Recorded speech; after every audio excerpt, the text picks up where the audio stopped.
आज हम लोग देखेंगे किरचॉफ के नियम।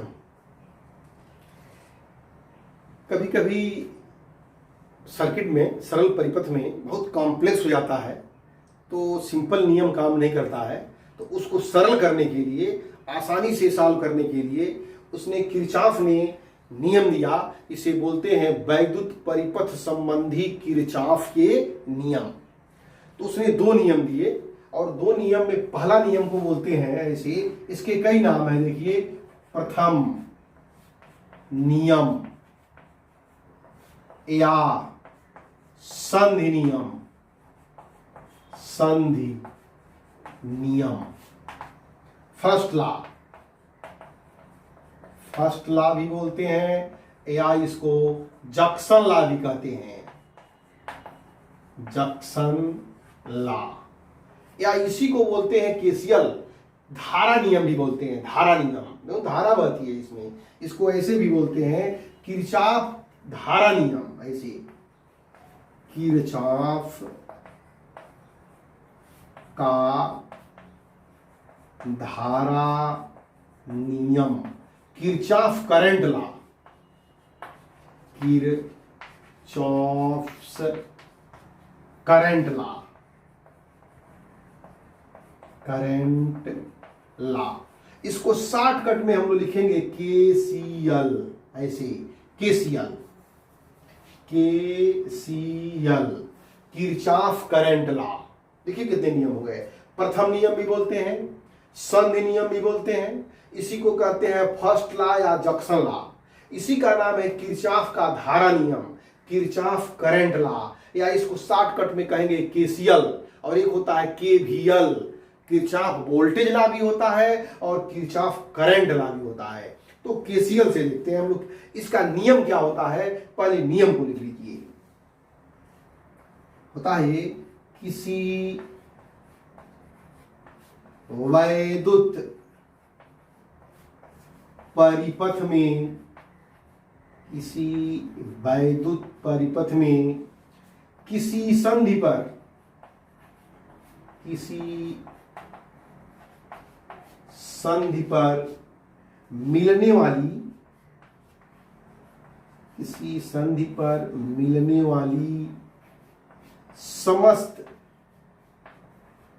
धाराओं का, समस्त धाराओं का बीजीय योग, बीजीय योग शून्य होता है, शून्य होता है। ऐसे इसको नोट कर लीजिए।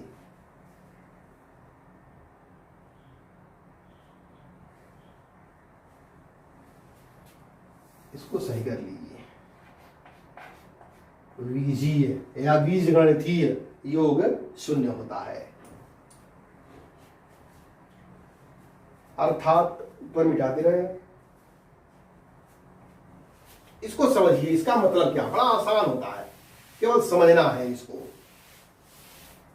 इसको ऐसे लिखेंगे या ऐसे भी लिख दिया जाए, sigma I is equal to 0। ऐसे संधि का मतलब समझिए। संधि मतलब जंक्शन। जंक्शन का नाम सुना होगा, रेलवे स्टेशन पे कहीं कहीं कहा जाता है कि बनारस जंक्शन है, मऊ जंक्शन है, गोरखपुर जंक्शन है, लेकिन बीच बीच में बहुत से स्टेशन ऐसे आते हैं वहां पर जंक्शन नहीं लिखा रहता है, सदर लिखा रहता है, या केवल स्टेशन का नाम लिखा रहता है। जंक्शन का मतलब होता है, अगर एक पॉइंट है, इस पॉइंट पर अगर ट्रेन एक स्टेशन से कई दिशाओं में ऐसे जा रही है, कई दिशाओं में जा रही है, तो इस स्टेशन को बोलते हैं जंक्शन, जंक्शन बोलते हैं। वैसे ही अगर कोई सर्किट है, करंट इधर से भी आ रही है, इधर से भी आ रही है, इधर करंट जा रही है, इधर करंट जा रही है, तो इस पॉइंट को क्या बोलेंगे, जंक्शन बोलेंगे। अगर इधर से करंट आ रही है, आप तीन दिशाओं में ऐसे समझो कि जा रही है, कुछ का एक तार इधर गया, एक तार इधर गया, एक तार, तो इस पॉइंट को क्या कहेंगे, जंक्शन। इस जंक्शन पर मिलने वाली समस्त धाराओं का, जितनी धाराएं होंगी सबका योग करेंगे तो उसका मान कितना आएगा, शून्य आएगा। इसीलिए इसको कहते हैं कि वैद्युत परिपथ में किसी संधि पर मिलने वाली समस्त धाराओं का बीजीय योग शून्य होता है। अर्थात सिग्मा आई, ऐसे sigma I equal to 0। Sigma का मतलब होता है समेशन में योग। हम मान लेते हैं ऐसे हमारे पास एक जंक्शन है, इधर से करंट आ रही है I1 और इधर से करंट आ रही है I2 और इधर से करंट आ रही है I3 और इधर करंट जा रही है I4, इधर करंट जा रही है, इधर करंट जा रही है I5, I6। ये कहलाएगा जंक्शन। ये क्या कहलाएगा? जंक्शन, संधि कहलाएगा।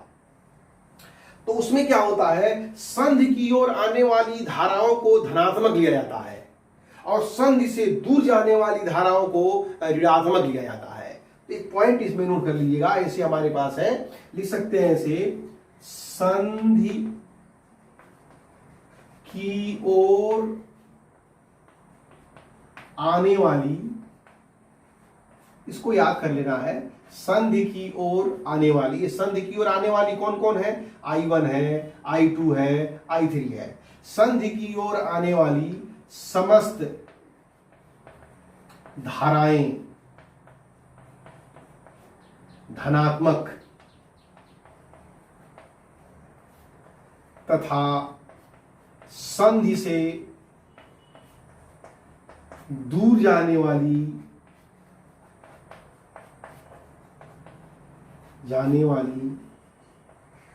धाराओं को ऋणात्मक माना जाता है या लिया जाता है। इसलिए कौन कौन सी धाराएं आ रही हैं? I1 plus I2 plus I3, ये सब धारा आ रही है। देखिए धारा आ रही है। और कौन कौन सी जा रही हैं? I4, I5, I6 is equal to 0। हमने किसको किसको प्लस माना? जो संधि की ओर आ रही है उसको धनात्मक, और जो संधि से दूर जा रही है उसको ऋणात्मक। या इसको ऐसे भी लिख सकते हैं, I1 plus I2 plus I3 equal to I4 plus I5 plus I6। ये क्या है? संधि की ओर आने वाली समस्त धाराओं का योग, और ये क्या है? संधि से दूर जाने वाली समस्त धाराओं का योग। आपस में क्या होता है? बराबर होता है। तो किरचॉफ के प्रथम नियम को ऐसे भी लिख सकते हैं। उसी नियम को दूसरे तरह से लिख सकते हैं। आप फ्री हैं, चाहे जैसे लिखिए। इसको लिख सकते हैं, किसी वैद्युत परिपथ में किसी संधि की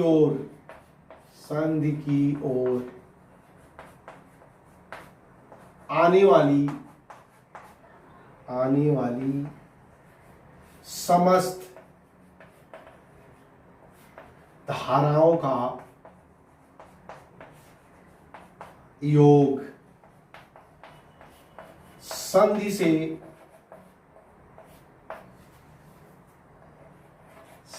से दूर जाने वाली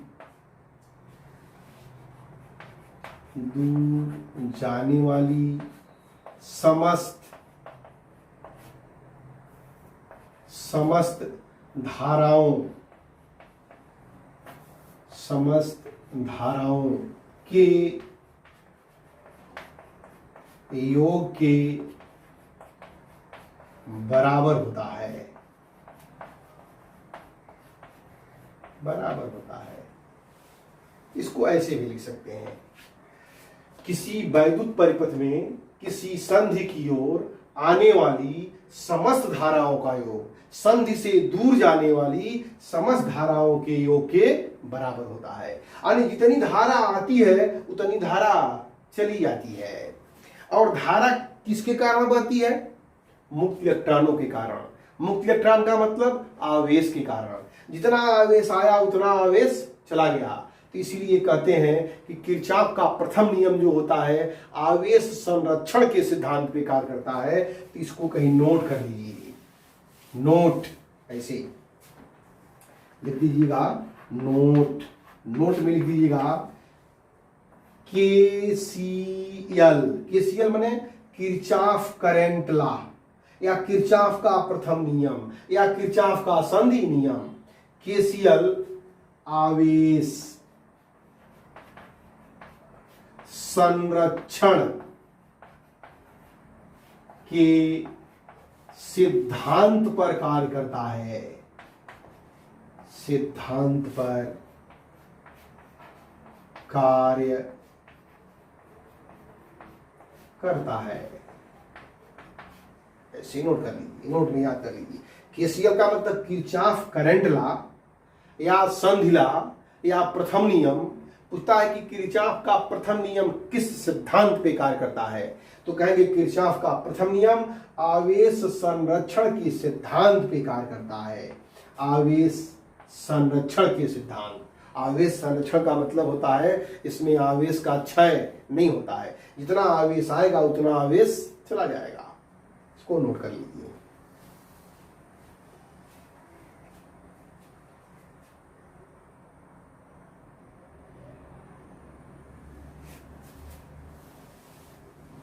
देखिए इस पर कैसे इसको, इस पे न्यूमेरिकल्स आते हैं।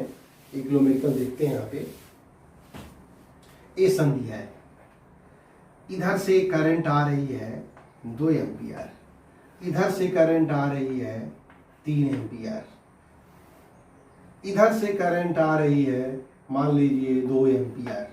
अगर पूछ दिया जाए ऐसे इधर, बताइए I1 और I2 का मान कितना होगा, I1 और I2 का मान कितना होगा। तो देखिए इस I1 का मान कितना होगा, यहाँ पर 3 एम्पियर इधर से और 2 एम्पियर इधर से, तो I1 बराबर क्या एम्पियर हो जाएगा, 5 एम्पियर, और 5 एम्पियर इधर से और 2 एम्पियर इधर से, तो I2 बराबर कितना हो जाएगा, 7 एम्पियर। सिंपल सी बात। अगर इसी को और आगे बढ़ाया जाए, यहाँ कर दिया जाए ऐसे, इधर कर दिया जाए और एक इधर कर दिया जाए, यहाँ लिखा जाए 2 एम्पियर, तो पूछा जाए बताइए I3 का मान कितना होगा, तो इधर से आया 7 एम्पियर, इधर गया 2 एम्पियर, तो यहाँ कितना बचा, 5 एम्पियर। तो इस तरह से आप निकालते जाएंगे। बहुत सिंपल मैथमेटिक्स होता है। आने वाली धाराओं को प्लस कर दीजिए और जाने वाली धाराओं को माइनस कर दीजिए, तो निकल जाएगा। अब देखिए किरचॉफ का द्वितीय नियम।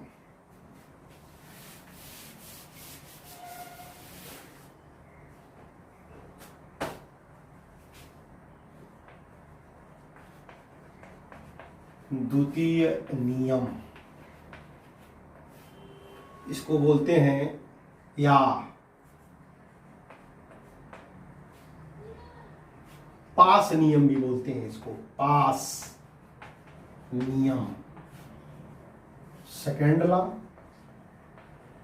सेकेंड लॉ भी कहते हैं, और इसको लूप्स लॉ, लूप्स लॉ या लूप्स लॉ भी कहते हैं। पास नियम, लूप्स लॉ, या इसी का एक और नाम है मेस लॉ,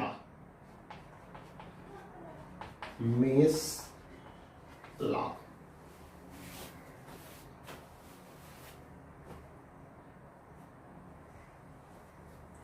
इसका एक और नाम है, इसी को बोलते हैं किरचॉफ वोल्टेज लॉ, किरचॉफ का वोल्टेज नियम, किरचॉफ वोल्टेज लॉ।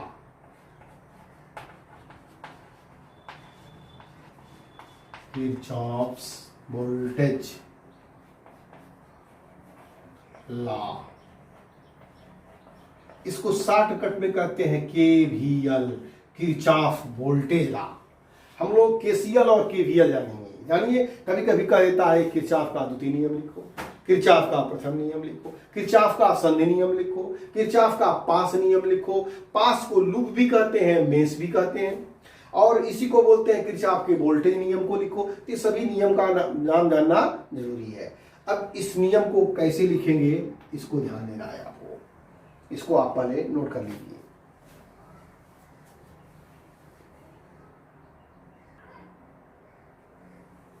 देखिए इसको नोट कर लीजिए। किरचॉफ के रियल क्या होता है? किसी वैद्युत परिपथ के बंद पास अथवा लूप के विभिन्न खंडों में प्रवाहित धाराओं एवं उनके संगत प्रतिरोधों के गुणनफल का बीजीय योग उस पाथ में कार्य करने वाले समस्त वैद्युत वाहक बलों के बीजीय योग के बराबर होता है। अब इसका मीनिंग क्या होता है इसको आप पहले नोट कर लें, फिर हम आपको समझा रहे हैं कि इसको जो है कैसे जो है आप इसको फॉलो करेंगे। अगर कोई बंद पास है तो बंद पास में बहने वाली धारा आई, उस पास में बहने वाली धारा आई और उसके संगत प्रतिरोध आर के गुणनफल का बीजीय योग उसमें लगे हुए जितने सेल होंगे उन सभी सेलों के विद्युत वाहक बलों के बीजीय योग के बराबर होता है। सिग्मा आई आर बराबर सिग्मा ई। अब इसको और विस्तार से आपको समझा रहे हैं हम, इसको हम मिटा दे रहे हैं और कायदे से देखिए इसको कैसे इस नियम को प्रयोग में लाते हैं। ऐसे देखिए हमारे पास ऐसे एक सेल है और एक और सेल है, ऐसे इसका रेजिस्टेंस है ऐसे, और एक रेजिस्टेंस है अभी ऐसे है। इसका विद्युत वाहक बल हम मान लेते हैं E1 है और इसका विद्युत वाहक बल कितना है E2 है। इसका रेजिस्टेंस R1 है, इसका रेजिस्टेंस R2 है और इसका रेजिस्टेंस R है। मान लिया इसे। इसको हम नामकरण कर दे रहे हैं A B C D E F। इस सेल से जो धारा बह रही है मान लेते हैं कितना है I1 और इस सेल से धारा बह रही है वो कितना है I2। इधर से आएगा I1, इधर से आएगा I2, दोनों मिलकर के इधर कितना करंट जाएगा I1 प्लस I2 और एक करंट ऐसे जाएगा यहां तक आएगा I1 प्लस I2 और जब यहां आएगा तो धारा का बंटवारा हो जाएगा, इधर जाएगा I1 इधर जाएगा I2, इस तरह से करंट फ्लो करती रहेगी। अब इसमें किरचॉफ का द्वितीय नियम कैसे लगाएंगे? इसमें कितने लूप हैं? 2 लूप है। एक लूप देखिए क्या है A B E F A, इसको लूप कहते हैं, पास कहते हैं, इसे पास चारों तरफ से पैक्ड हो, बंद हो। एक दूसरा और भी है B C D E B, 2 loop हैं और दोनों लूपों में हम किरचॉफ का नियम कैसे लगाएंगे, KVL कैसे लगाएंगे ये आप देखिए। कहा गया है किसी बंद पास में बहने वाली धारा, किसी बंद पास में बहने वाली धारा और धारा जिस प्रतिरोध में जा रही है उसका संगत प्रतिरोध, उन दोनों का गुणा कर दीजिए और सबको जोड़ दीजिए और उसमें जितने सेल लगे हों सभी सेलों के विद्युत वाहक बलों को जोड़ दीजिए। अब थोड़ा सा ध्यान देना है, इसमें डायरेक्शन का ध्यान देना है। करंट देखिए इसमें ऐसे इधर से देखिए यहां से ऐसे चली ऐसे चली ऐसे चली इधर से ऐसे आ रही है। 3 दिशाओं में धारा क्लॉकवाइज है, एंटी क्लॉक है, एक डायरेक्शन में क्या है ऐसी क्लॉक है। तो इसमें एक डायग्राम लेंगे जिसमें धारा ज्यादा दिशाओं में बहती है और ऐसे कोई नियम नहीं है ये, आप जिधर से चाहे क्लॉकवाइज चलिए चाहे एंटी क्लॉकवाइज चलिए, इसमें कोई फर्क नहीं पड़ता है। तो हम क्या कर रहे हैं, धारा ऐसे चल रही है सबसे अधिक, तो ऐसे हमने एंटी क्लॉक ऐसे बना दिया। हमारे चलने का डायरेक्शन कैसे है A B E F A है, ऐसे हम चल रहे हैं, ऐसे स्थायी ऐसे चल रहे हैं हम। तो चलिए लिखते हैं यहां पर बंद पास, ऐसे लिखेंगे बंद पास। क्या है बंद पास? कहां से शुरू करें हम? ए से चलते हैं A B E F A में, A B E F A में किससे? KVL से, किरचॉफ वोल्टेज लॉ से लगाते हैं नियम। A से B पर चले कोई प्रतिरोध नहीं है, B से E की ओर चले तो एक प्रतिरोध है, लेकिन हम चल रहे हैं बी से ई की ओर और धारा बह रही है ई से बी की ओर, इसीलिए धारा क्या होगी, निगेटिव होगी। और कितनी धारा बह रही है, I2। आई इसमें कितना प्रतिरोध है, R2। देखिए I2 R2, इन दोनों को मल्टीप्लाई कर देना है। फिर ई से एफ की ओर चले, कहीं रेजिस्टेंस नहीं है। फिर एफ से ए की ओर आए, एक रेजिस्टेंस है। इसमें कितनी करंट आ रही है, I1। और जिस डायरेक्शन में हम चल रहे हैं उसी डायरेक्शन में धारा बह रही है, तो यहां पर लिखेंगे प्लस। क्या लिखेंगे, I1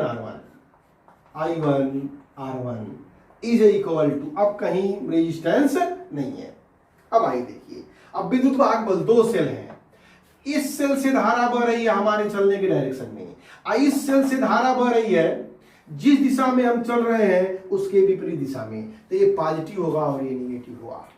फिर देखिए, हमारे चलने का डायरेक्शन है एंटी क्लॉक, तो जिस दिशा में हम चल रहे हैं उसी दिशा में इस सेल से धारा बह रही है।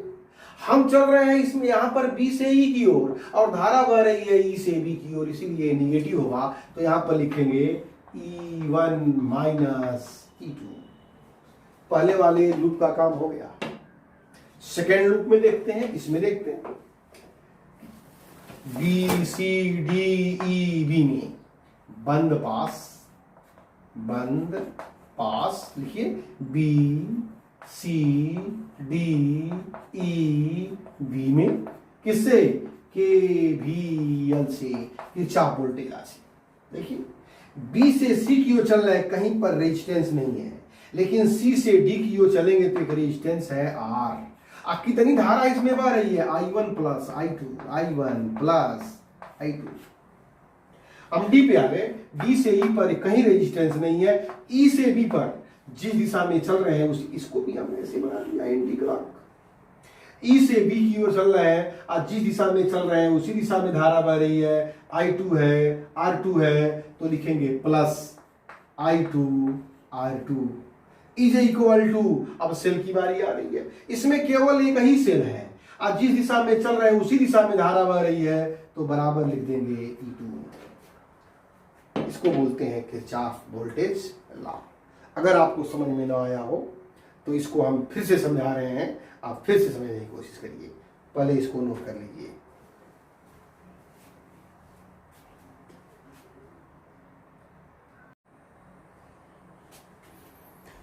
देखिए एक न्यूमेरिकल इस पर केवीएल पर किरचॉफ वोल्टेज लॉ पे देखिए, दो सेल है। पहला सेल का विद्युत वाहक बल 2 वोल्ट है, दूसरे सेल का विद्युत वाहक बल 4 वोल्ट है। एक रेजिस्टेंस 2 ओम है, एक रेजिस्टेंस 1 ओम है। और इसमें जो है एक रेजिस्टेंस 3 ओम है। तो अब पूछता है कि प्रत्येक सेल से बहने वाली धारा कितनी होगी। क्वेश्चन है प्रत्येक सेल से बहने वाली धारा, प्रत्येक सेल से बहने वाली धारा। मान लेते हैं इसे I1 है, I से बहने वाली धारा कितनी है, I2 है। तो यहां पर पूछा जा रहा है I1 बराबर क्वेश्चन मार्क और I2 बराबर क्वेश्चन मार्क। ठीक है, कोई बात नहीं, ये I1 I2 इधर आएगी, इसमें आएगी कितनी, I1 प्लस I2। ऐसे होते हुए धारा इधर कितनी जाएगी, I2 इधर कितनी जाएगी, I1। लगाते हैं किसमें, पहले ऊपर वाले में KVL से लिख दे रहे हैं, KVL से किसमें, कौन सा पास है, ABEFA में, ABEFA में लगाते हैं। A से B प्रतिरोध नहीं है, B से E प्रतिरोध है, 1 ओम है। कितनी धारा है, I2 है, विपरीत दिशा में है, तो लिखेंगे I2 गुणे 1।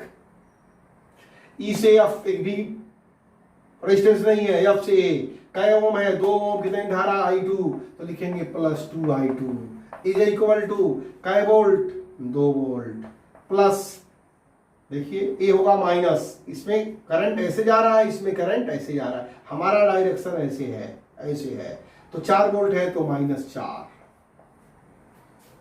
ये हो जाएगा कितना, 2I2 नहीं है, 2I1 है, 2I1 माइनस I2 बराबर -2, समीकरण नंबर 1। नीचे वाले में आइए, B, C, D, E, B में।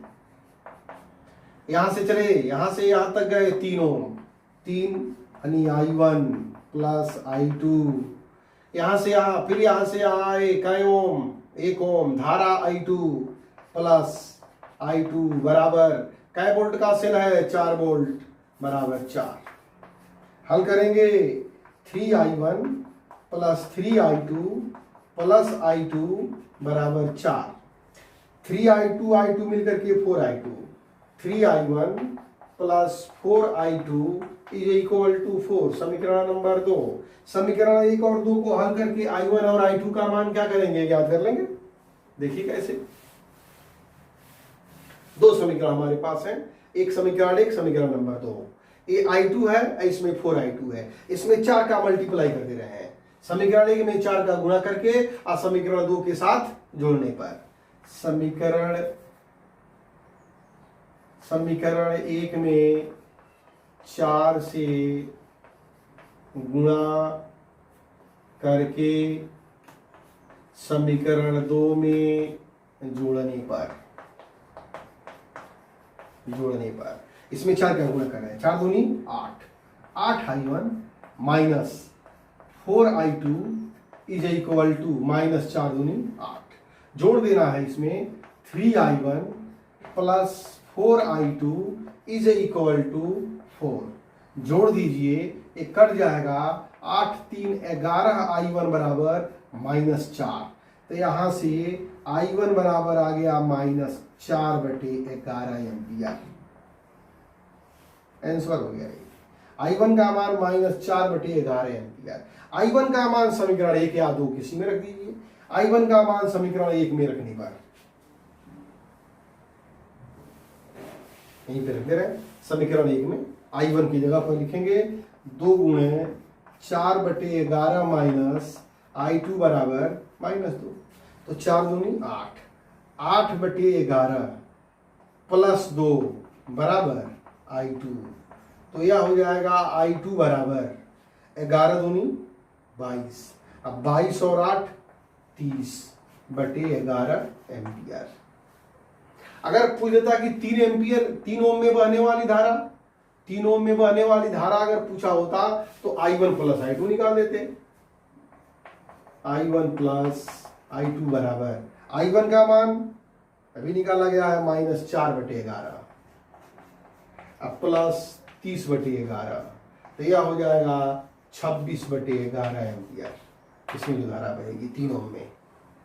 तो इस तरह से अगर ना समझ में आया हो तो फिर हम अगले वीडियो में आपको एक और न्यूमेरिकल, कम से कम 2-3 न्यूमेरिकल और बताएंगे, और इसको आप सॉल्व करिए। जितना ही अधिक प्रयास करेंगे उतना ही जो है आपको समझ में आएगा।